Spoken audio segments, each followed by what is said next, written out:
Mic check 1 2 1 2. Welcome back, everyone, to the latest episode of Full Timeout.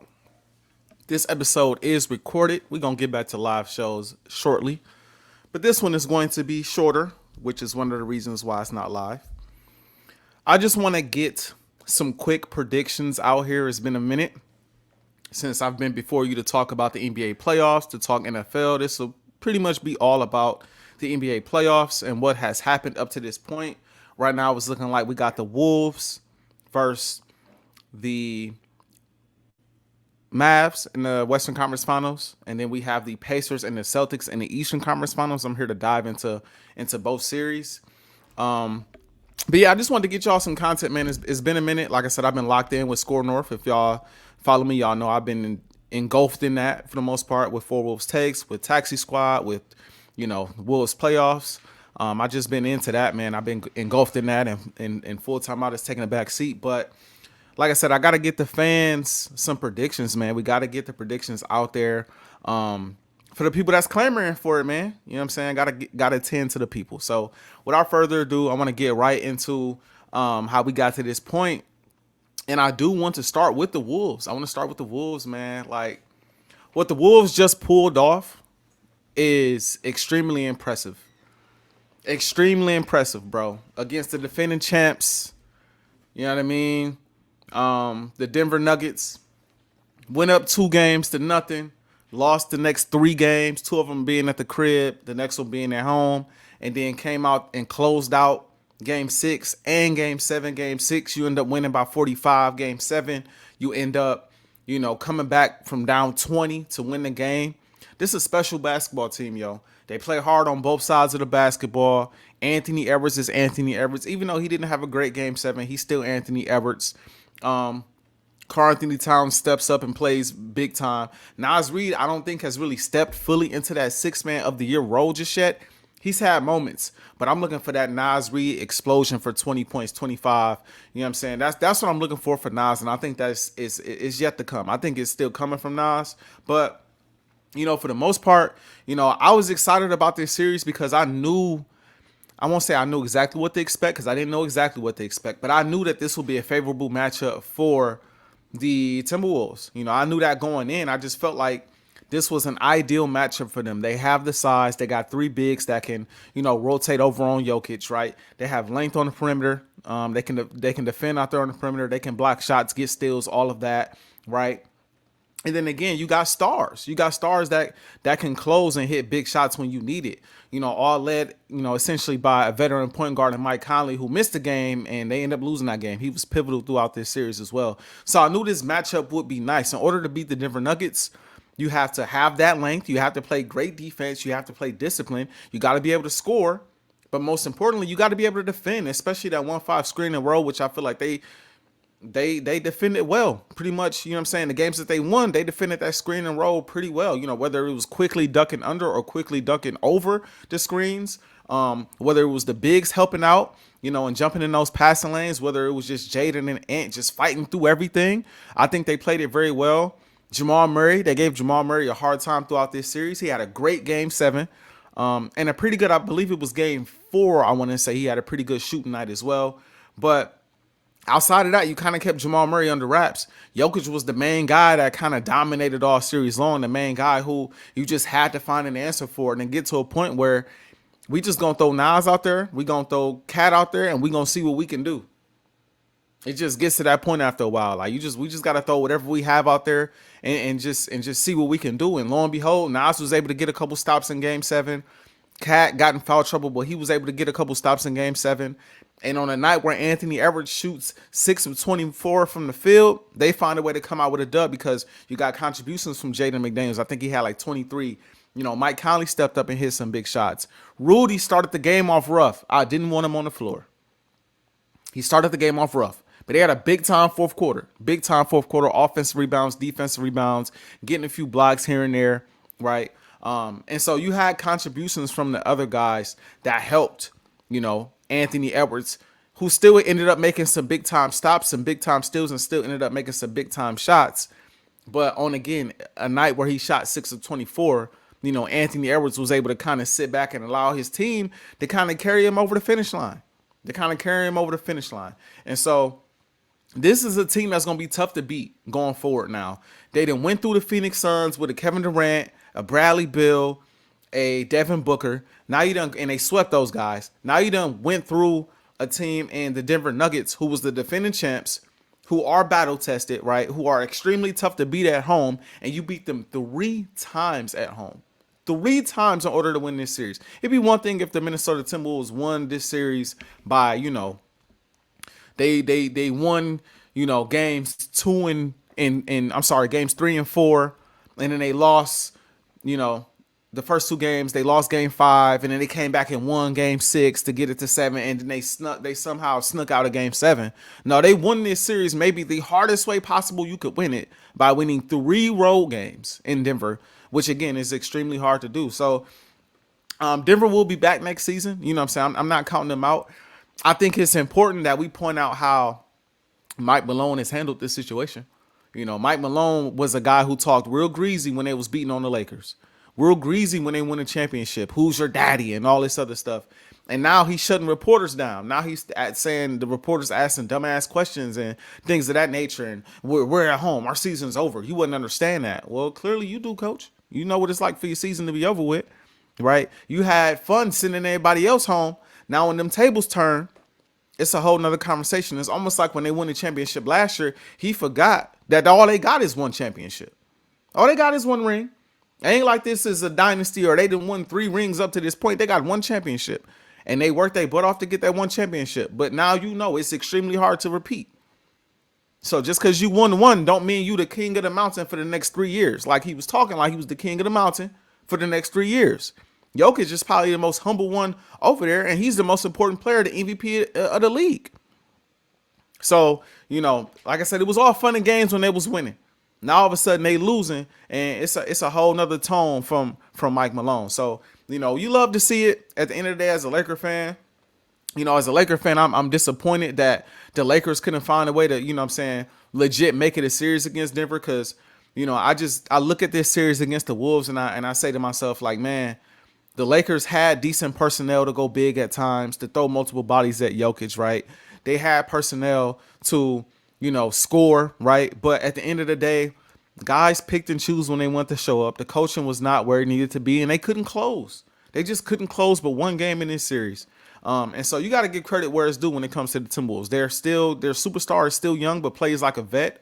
Until game 7, he really didn't play well, but he plays like a vet. And this team is going to be tough. They're well coached. They are going to be a juggernaut going forward. I'm trying to tell y'all. They got everything they need to make a run to the finals. One series away. Now they're getting ready to match up with the Mavs, who, the Mavs are a very good team as well. They are offensively gifted. You have, Luka. You have PJ Washington. You have Kyrie Irving. You got, Tim Hardaway Jr. You got guys that can space the floor, hit perimeter shots, close, be clutch, get defensive stops. But I'm looking at the Mavs as a team that I believe ultimately will be a little too small. I think they'll be a little bit too small. I can get right into this matchup, actually. I think they'll be a little bit too small. I genuinely do. I think that, the Wolves' biggest threat to them getting to the finals was beating the defending champs, the Denver Nuggets. I really felt like that was the threat. That was the team to take them out, right? Because they matched up well with the Wolves as well. You know what I mean? In ways that most other teams aren't going to be able to. And even though Rudy Gobert won Defensive Player of the Year, a legitimate argument could be made that he might not be the best defender on the team. You could make the argument for Jaden McDaniels. You can make the argument for Anthony Edwards. Some may even say, and I won't push it, but some may say you can make the argument for Nickeil Alexander-Walker as well, with how great he's defended, in this playoffs as well against, Devin Booker and against Jamal Murray at times, right? And so a reason why I like this matchup for the Wolves is they have great perimeter defenders to throw at guys like Luka and guys like Kyrie. You have Ant, Jaden, and all to throw at these guys. On top of that, you still do have Rudy Gobert, who I believe in this previous matchup with the Nuggets was kind of a weak link on the defensive side of the ball and offensively. because of Jokic, how he's able to, facilitate, space the floor by hitting outside shots, score at will. It just made Rudy just look like a lost piece out there. You had to match him up with Aaron Gordon, which ultimately worked out best for the Wolves. But in this series, the Mavs don't have a guy like that in Jokic. They got PJ, they got Lively, they got some guys down there, they got Powell, they got some guys, but these guys aren't going to be guys that, in my opinion, take over games. We've seen PJ Washington have some really good games, right? But they're not Jokic, is what I'm getting at. And I think Rudy Gobert has the ability to slow any of those guys down on a night-to-night basis.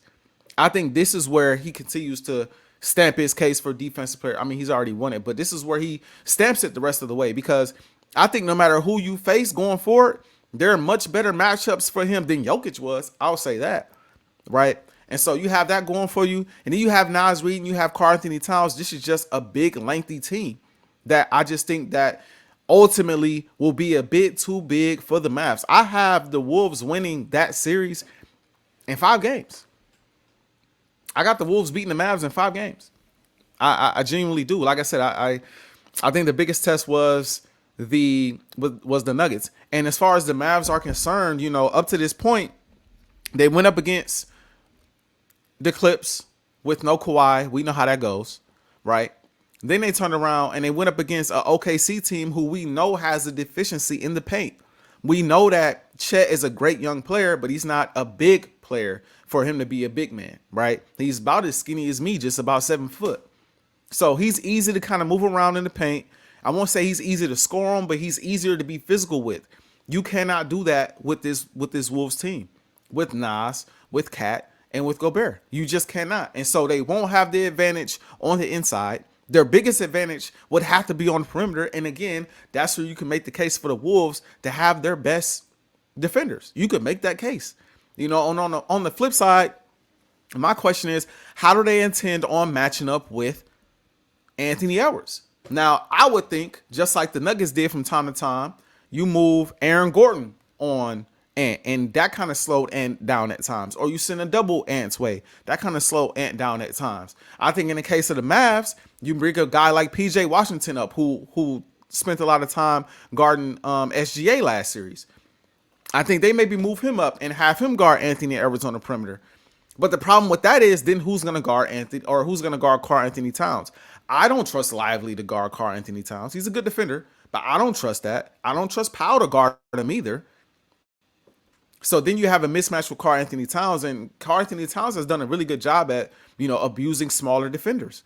You know what I'm saying? He's clearly worked on that, and he has gotten better at that, over time, and showed it especially in game 7 and in moments throughout this series. When they had a smaller defender on him, he kind of abused that. Whereas years in the past, he would barrel through him and get a charge or turn the basketball over, and things would get sloppy, right?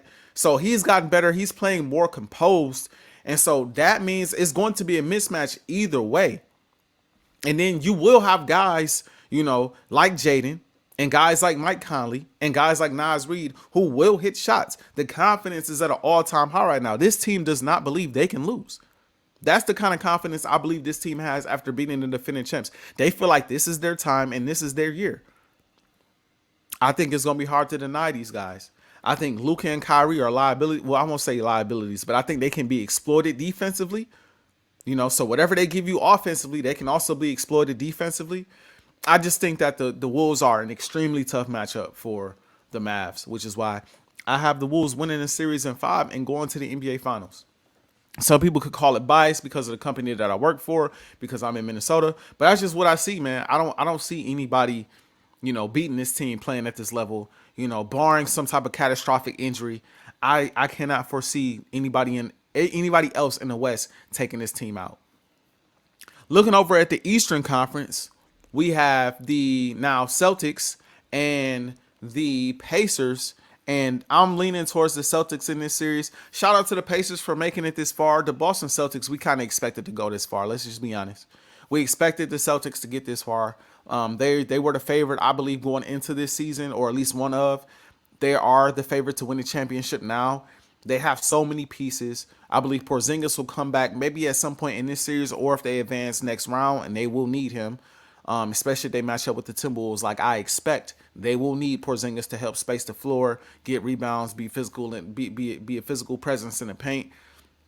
But nobody expected these guys to not be at this point. When you have Jason Tatum, when you have Jaylen Brown, when you have a Drew Holiday, and guys that could really put the ball in the hole, it's tough to beat this team, especially when you're going up against, the Cavs didn't have Donovan Mitchell for a period of time.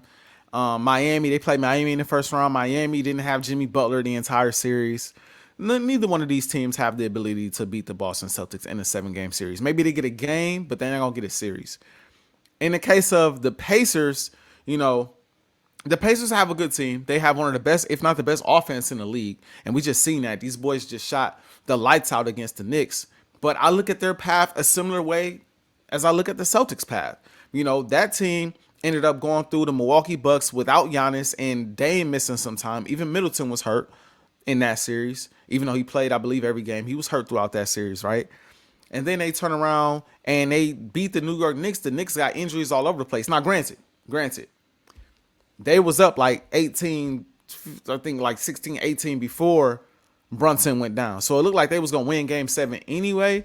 But honestly, outside looking in, I did pick the Knicks to win this series.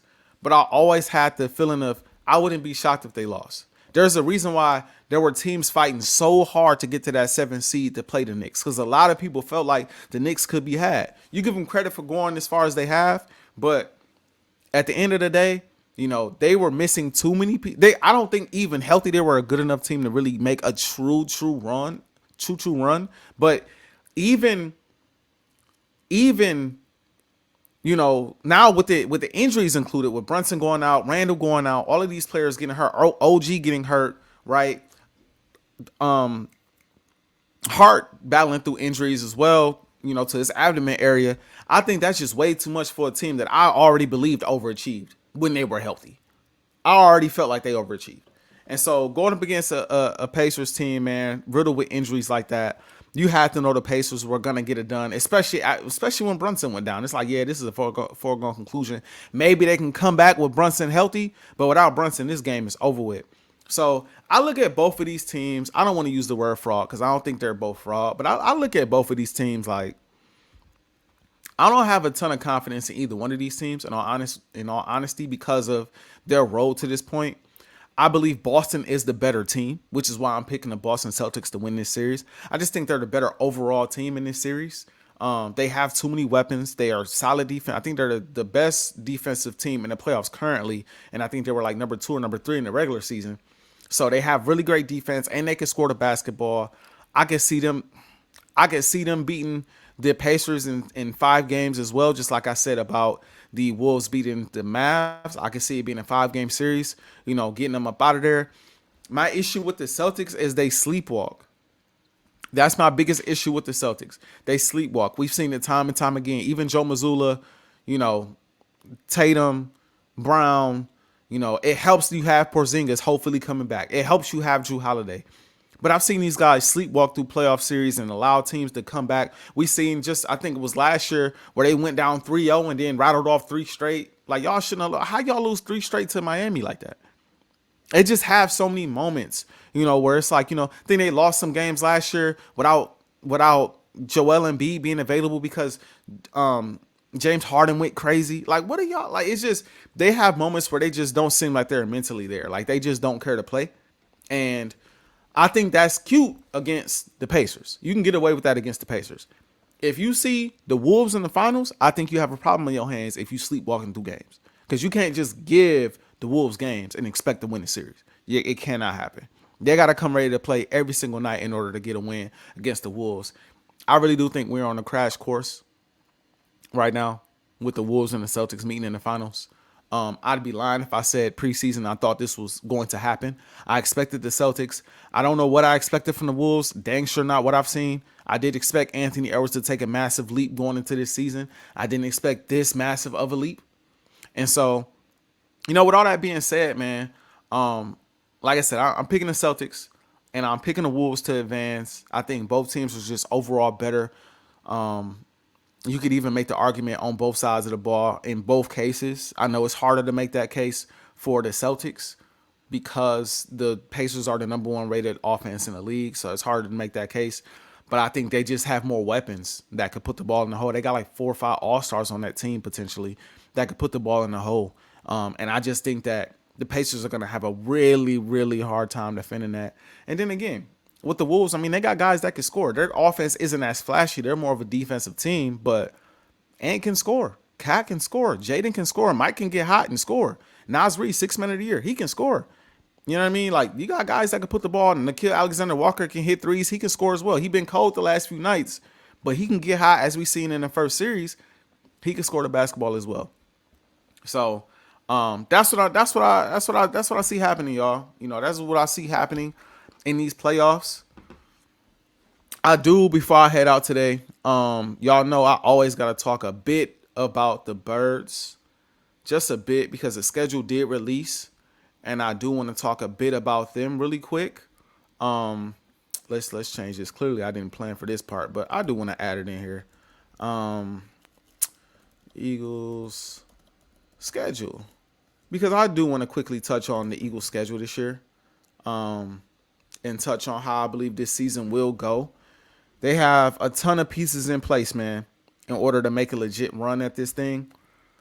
This year, I think we are in a championship window. You know, you go and draft a guy like Quinyon Mitchell. You go and draft a guy like DeJean Cooper. And so you have a team now in the secondary that's young, right? You go and re-sign CJ Gardner-Johnson in the secondary as well, right? You go and get Devin White as a linebacker, Zach Bond as well, off-ball linebacker. I think you can even bring him off the edge from time to time. You go and get Bryce Huff. You did lose some pieces, though. Obviously, you lost Jason Kelsey. That's a major hit. You lost Fletcher Cox. That's also a major hit. You lost Hassan Reddick. These are big-time losses. I'm not trying to sneeze at these losses. But when you go and get the pieces I just mentioned on defense, and then on top of that, you add Saquon Barkley to this backfield, that's a problem. That's a problem. Saquon Barkley and Jalen Hurts in the same backfield is an issue, right? And so going down this schedule, man, like I said, I'm going to just put this out here now. It's very early. OTAs, I believe, is just starting. I'm going to put this out here now, y'all, man. I ain't going to lie to y'all. Like I said before, I believe the Eagles are in their Super Bowl window right now. I think, you know, re-signing Devontae Smith, re-signing A.J. Brown, and having Hurts and Saquon under contract for the next at least 3 to 4 years is huge as well. On top of all of the other pieces I just mentioned, you got that core on both sides of the ball for at least probably 5 years now. So you have a team. It's clear Howie Roseman has put all his ducks in this assembled team. He's left himself some wiggle room too. He got a lot of draft picks next season, and we always know he can finesse the cap and make certain moves if necessary. We still got some cap available too, right? But you know, the core pieces on offense and defense is there. And so this is the window. This is the time for us to win the Super Bowl. If they don't get it done this year, I think they get it done within the next 3. I predict they get it done this year. I ain't going to lie. I think the Eagles get it done this year. Let's look at the schedule. Week 1, you got Green Bay, right? That's in Philadelphia. Or no, I'm sorry. That's actually in Brazil. First game of the season is in Brazil. I do not like that. The Packers are a really good young team. They did add Josh Jacobs in the offseason, so I expect the Packers to be really good this upcoming season. Obviously, Jordan Love looks to take another step in his career. I think he's in for a bit of a sophomore slump. I think it's natural. I think he'll be better next season. I think going into this season, I think he's going to struggle a bit because now you can't sneak up on nobody. People got the film. People know what bothers you and what doesn't bother you. People have an idea as to how Matt LaFleur wants to run this offense with you at quarterback. I think it's going to be tough. A lot of people aren't saying this about C.J. Stroud and about Jordan Love, but I just seen Jalen Hurts have one of the greatest seasons, you know what I'm saying, I've ever seen in the Eagles uniform in 2022. And I thought to myself, he's going to follow that up with another great season. And lo and behold, even with A.J., even with, you know, Devontae, even with Dallas, and even with, you know, Swift in the backfield, teams figured us out. Teams figured Jalen out. So I know everybody wants to put CJ and Jordan Love on these amazing pedestals. Hey, they're great players, great young players. But teams have an opportunity now to figure you out. Now, it's going to be a little bit more difficult against C.J. Stroud because we haven't seen C.J. Stroud with Stephon Diggs. That's going to be a tough adjustment for defenses to make. But in the case of Jordan Love, like, you got pretty much the same offensive weapons besides Josh Jacobs now that you're throwing the football to. So teams know what you like. Teams know what you're going to. I think he's in for a bit of a sophomore slump. First game against Philadelphia, I think they come out hot and ready for this game, coming off of a bad ending to the season. I think you get a W right there against the Packers. So you start out 1-0. Then you see the Atlanta Falcons again in Philadelphia. Well, not again, but you see this is the season opener now against the Falcons. Kirk Cousins is over there. You got Drake London over there. You got Kyle Pitts over there. You got Bijan. I think they get the win against the Atlanta Falcons. I think the Falcons are a team that will get their stride later on in the year. But I think to start the season, new quarterback, new system, all of that, I think they kind of stumble out of the gates. I think they lose in Philadelphia. I also want to say this too. I think Philadelphia stumbles out of the gates too. I don't think that we come out. I think we come out winning. I don't think the winning is going to be very dominant to start though. I think we have a new offensive coordinator in Kellen Moore, a new defensive coordinator as well. We got some new pieces on offense, especially Saquon. We got to figure out exactly how we're going to implement him within our offense. We got new key pieces in the secondary. These young rookies are going to be required to play some big time minutes. And so that's going to play a part in all of this too. I'm not sleeping on that by any stretch. But I do think the talent will prevail while the chemistry is, coming together as the season progresses.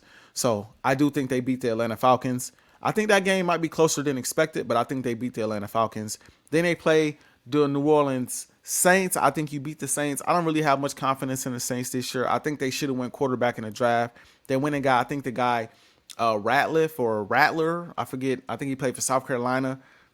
Not a big fan. I think they needed to reach and grab one of these top quarterbacks, whether it be a Drake May, whether it be a J.J. McCarthy, a Michael Penix. I think they needed to reach up and grab one of those guys. They did not. So I see more of the same for them coming into the season. I don't think they will be much better. Tampa Bay, rematch of the wild card round against Tampa Bay in Tampa Bay. I think you get that win as well. I think you're just going to be hungry to go at them.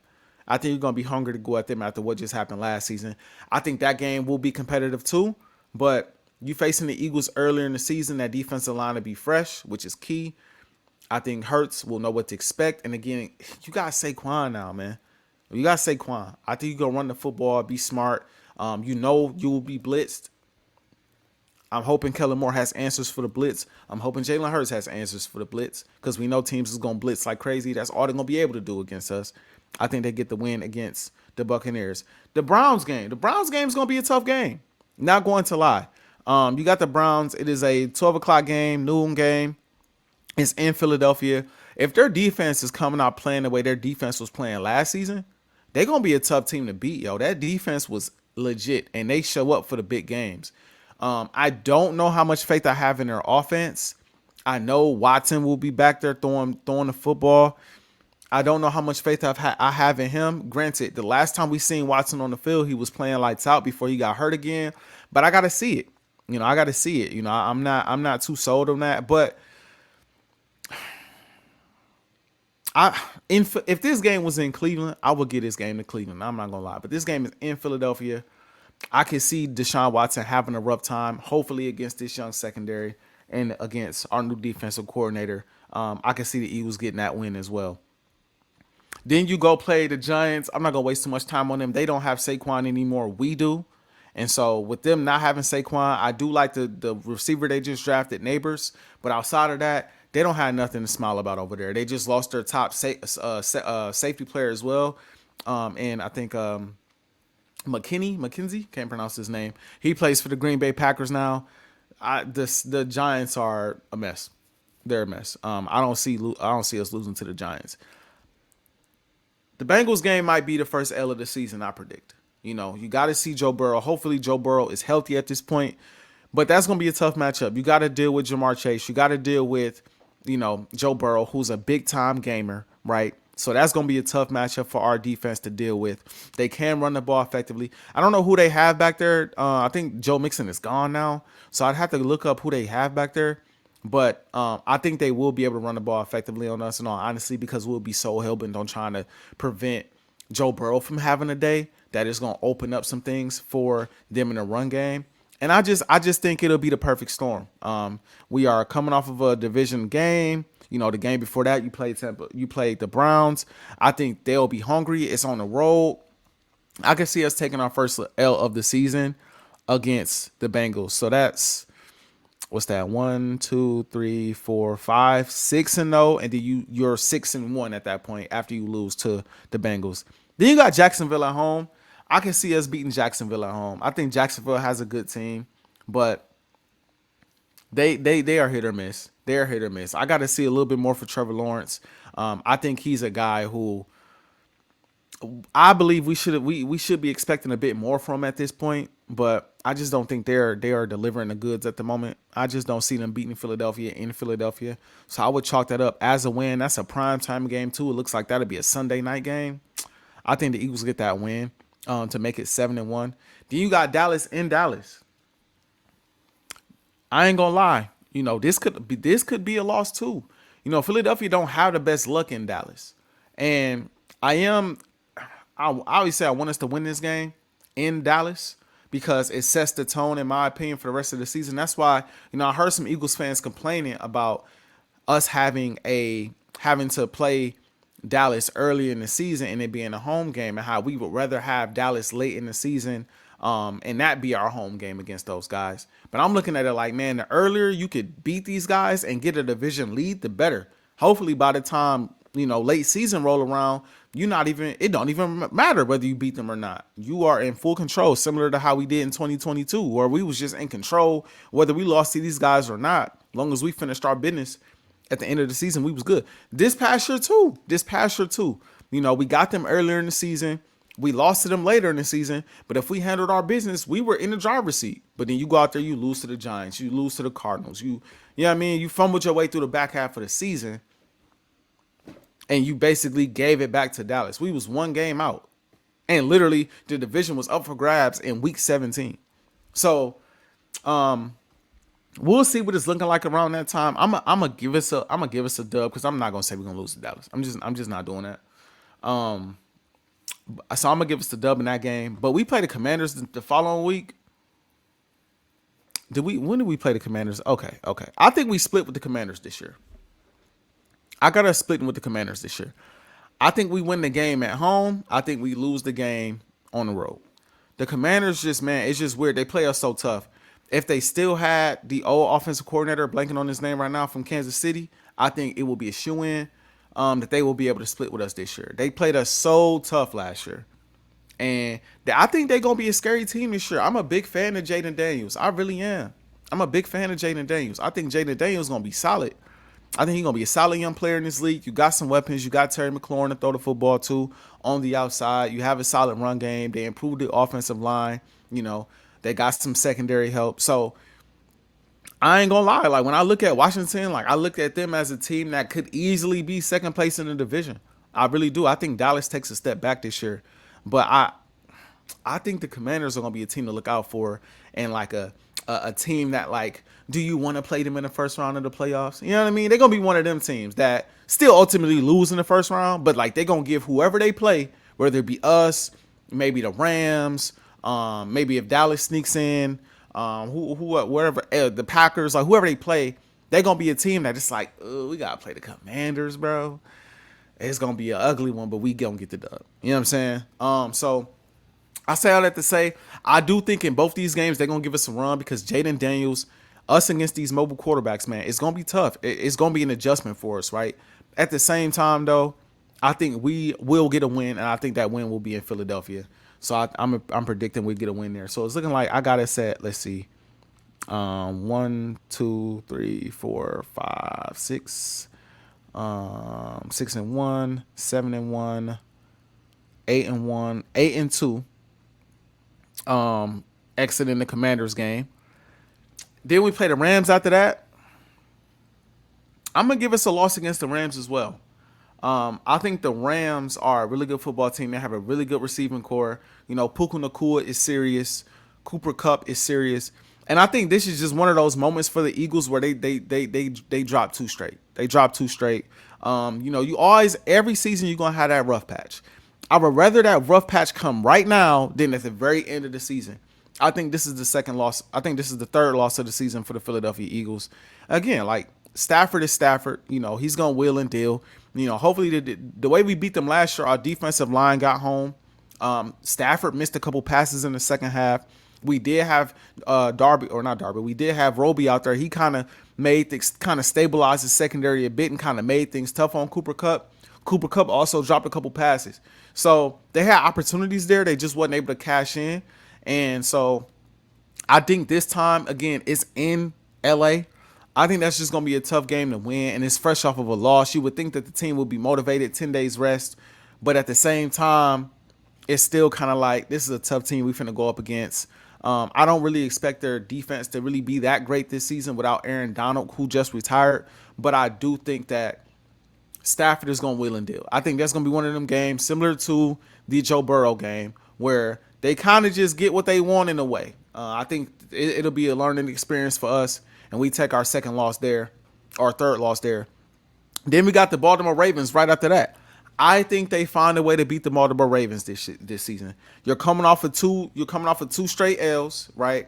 You go into Baltimore, backs against the wall. People are expecting you to lose that football game because you've lost 2 straight, right? You got to deal with Lamar. You got to deal with Derrick Henry. You got to deal with the weapons that they have, Zay Flowers, right? But I think they find a way to slow that team down. I know it sounds crazy after I said we split with the Commanders and how much we struggle, with mobile quarterbacks, but I just think this is one of those situations where this isn't a division rival. And I think the Eagles look to come out and make a statement in this ball game. I think the Eagles look to come out and, let their presence be felt. You know what I'm saying? Let their presence be felt in this game. And so let me put this on mute because we got people hitting the line right now. Let's see if I could quickly do this. Boom. And hi. There you go. Back to it. And so, yeah, like I said, I know it's crazy because I just said we're going to struggle with the Commanders. But again, that's a division rival. You coming off 2 straight losses. You playing a really good team. And even though I think the Ravens will be great this season, it's going to be interesting to watch them. Sometimes, again, like we just saw last season with the Philadelphia Eagles, sometimes when you lose big games in heartbreaking fashion, it's hard to recover from that. So we'll see how they look at that point in the season. Obviously, it's going to be tough going into Baltimore getting a win. That's a tough matchup in general, but I think the Eagles wake up for that. We coming off 2 straight L's. Let's go out here and play some of our best football we didn't play all season. Get back on the horse and, get a dub. I think that propels us into a win the following week against the Panthers. I think the Panthers will be better. I think Bryce Young will be better this upcoming season, but they're not going to be good enough to beat Philadelphia. They're not going to be good enough to beat Philly in Philly. So give me the Eagles in that matchup. Then you got the Steelers coming up after that. Give me the Eagles in that matchup as well. We respect Russell Wilson. I think Russell Wilson is a good quarterback in this league. I think that there are some teams out here that probably should have reached and grabbed him but didn't. They have a good team. They have a decent defense. But again, I don't think they're on the Philadelphia Eagles level, especially in Philadelphia. I think the Eagles find a way to get a W in that game as well. Then you see the Commanders, right, in Washington. I think this is where the L comes in, right? So I think they lose that game against the Commanders in Washington because I do believe they split. I could be wrong. I do believe they're going to split with one. They're going to either split with Dallas or they're going to split with the Commanders. Right now, before the season starts and before everything gets settled, I'm going to say the Commanders. I might go back and flip that to Dallas or splitting with Dallas. Right now, I got a sweep in Dallas and splitting with the Commanders and sweeping the Giants. So that's 5-1 in the division. That's what I got us doing. So I think you take an L right there to the Commanders. That gives us about 4 losses on the season. I think at that point we're 11-4, and then we end the season with Dallas at the crib. I think we get that win, like I said, at the crib, and then you play the Giants again at the crib as well. I think you end the season 13-4. Now, I am of the mindset that one of 2 things is gonna happen. Either you're gonna end 13-4 or you're gonna end 14-3. I think this team is set up for success. I expect a bounce back season from Jalen Hurts. I expect Saquon to come out still trying to prove he the best. I know A.J. Brown is hungry. I know Devontae Smith is hungry as well, right? This young defensive line, that's been given the keys from guys like Fletcher Cox and Hassan Reddick. They are hungry to prove that they belong and that they can, be the next guys to kind of carry the baton, as far as leading this defensive line. So, we got to see something from them this year. I'm not going to lie. Jordan Davis and Jalen Carter, they just seem like they got tired throughout the season. They kind of gassed out on us, right? And so understanding that, we understand that, they have to show improve. Also, Bryce Huff got to show improve as well. He had one really good season, and we expected him to come in and be ready. Josh Sweat, he has to come in and he has to play well as well, coming off that edge. He had a down season last year, and you don't have Reddick on the other end. You have Bryce Huff, who we hope can be another Reddick. We kind of gambling on that. So, we will see. Like I said, on the defensive side of the ball, CJ brings the swagger back. So you love that. I'm curious to see. I think Quinyon Mitchell is the best corner in this draft. I think you can make a good case for Cooper being the second best corner, but we'll see how they fit in this scheme, Fangio scheme. We're going to see how they fit, how they play. I think both of these guys are built for this scheme, in all honesty. Both of them can excel, but they have to play well. There's a lot of different variables that go into this formula right now for the Eagles to go 13-4 or 14-3. But that's what I'm saying they're going to figure out a way to do at the end of the day. I believe in this team too much. And granted, last year, people talk about Philadelphia and how the season ended. People going to troll. People going to say what they're going to say. At the end of the day, Philadelphia, a bad season, 11 wins. A bad season, 11 wins. Keep in mind, they started out like 10-1, 10-2, somewhere around in there. And then just failed to end the season. They were on pace for another 13, 14 wins. Easily, if they handled their business. If they beat the teams, if they beat the Giants and they beat the Cardinals, that's 13 wins on the season last year. And they probably a 2 seed at that point because they win the division. I don't think they don't have the tiebreaker over the Niners, but they're the 2 seed, and we looking at possibly a whole different playoff run. Then again, I don't know because you just seen Green Bay, and that might have been tough. Not gonna lie, was that great Green Bay or was that just choke job Cowboys? I guess this season will tell us a lot. But I say all that to say, man, this team won 11 games last year, and it was a terrible year.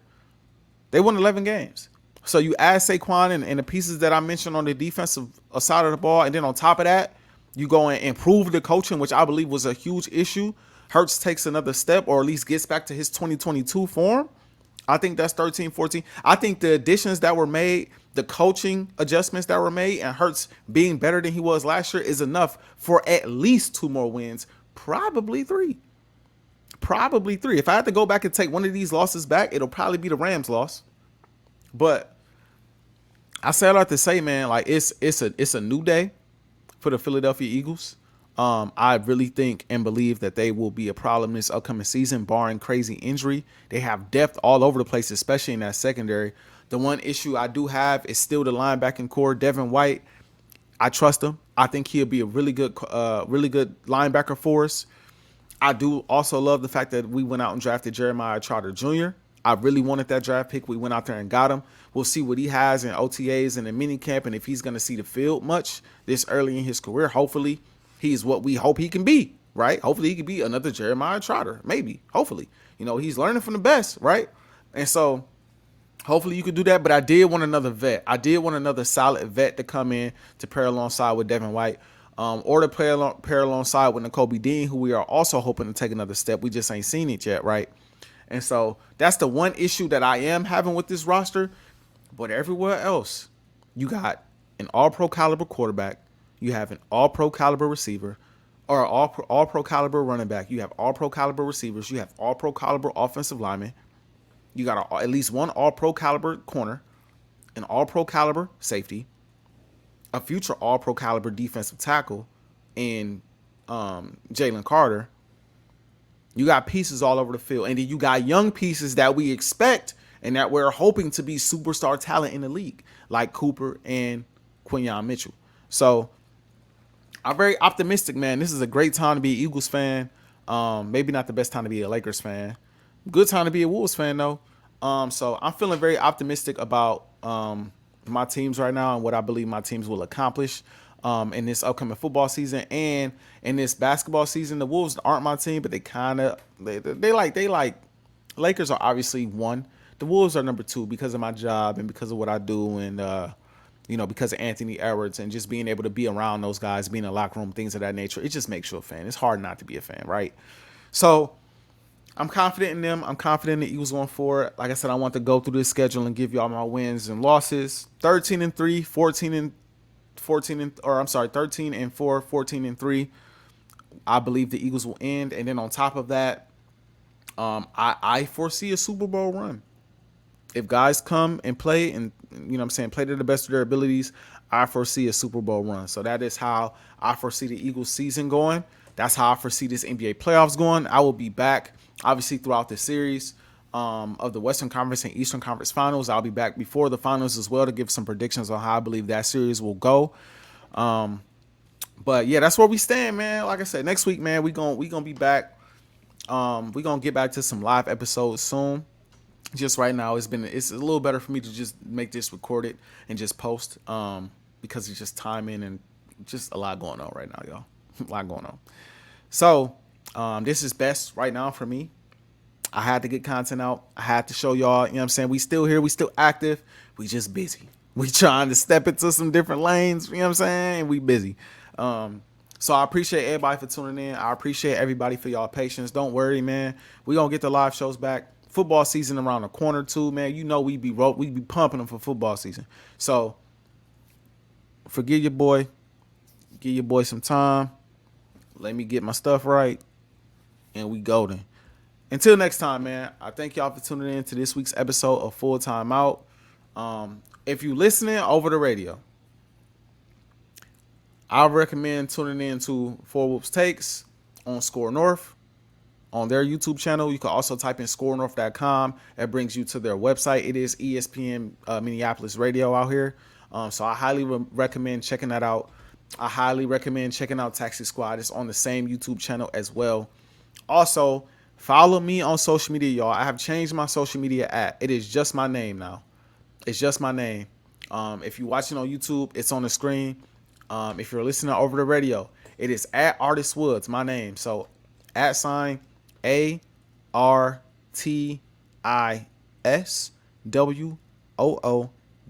Again, A as in apple, R as in rum, T as in teach, I as in idea, S as in sing, W as in wilderness, O as in octagon, again, O as in octagon, D as in dictionary, and S as in sing, Artis Woods. Follow me, man. Follow me on social media because these episodes don't always hit the radio. But if y'all want content or y'all want to know what I got going on, that's how y'all can find me. Follow me so y'all can stay up to date on everything that is going on with Full Time Out and with what I have going on outside of Full Time Out. So until next time, I'll catch y'all on the next episode. Thank y'all for tuning in. Thank y'all for y'all patience. And I will catch y'all next week on the next episode of Full Time Out.